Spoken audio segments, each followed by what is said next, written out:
Hello friends, good morning. Friends, अभी सुबह के बज गए हैं 5। मैं और मेरा बाबू हम दोनों जगे हुए हैं। मैं 4:30 बजे उठी हूँ और मेरा बाबू भी मेरे साथ उठ गया। तभी से मैं फ्रेश कराई। फ्रेश कराने के बाद पट्टी कराई। उसके बाद ये दूध पिया है। क्या किया है बाबू ने? दूध पिया है। इसका दूध देखिए। दूध पीने के बाद ये मेरे साथ पढ़ाई करेगा। करो पढ़ाई। देखो देखो, इधर देखो देखो देखो।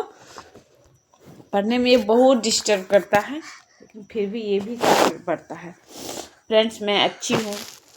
आप भी अच्छे वाला ध्यान रखते होंगे। कमेंट करके बताएं जो आप लोग कैसे हैं। मैं अच्छी हूँ, मेरा बाबू अच्छा है। कमेंट करके बताइए प्लीज़। खांसी हो गया है?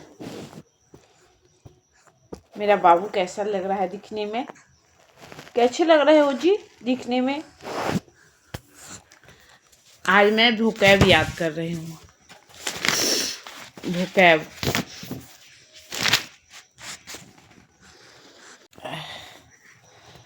अकाउंट फॉर यानी कि कारण स्पष्ट करना है।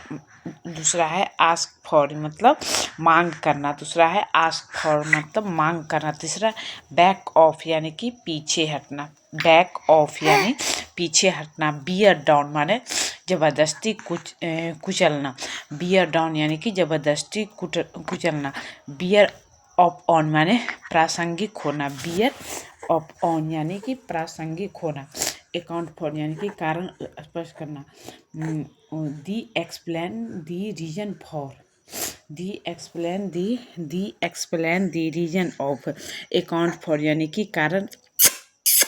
अकाउंट फॉर यानी कि कारण स्पष्ट करना। क्या है अकाउंट फॉर यानी कारण स्पष्ट करना।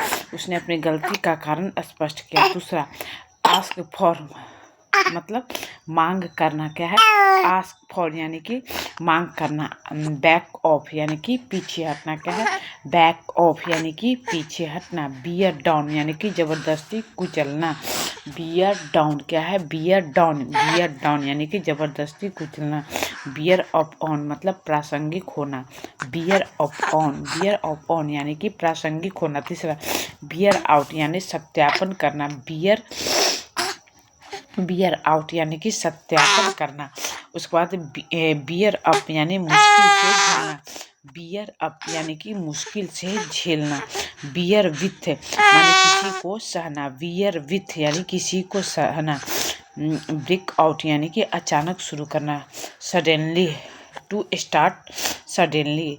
ब्रिंग अप मतलब पालन पोषण करना। ब्रिंग अप यानी कि पालन पोषण करना।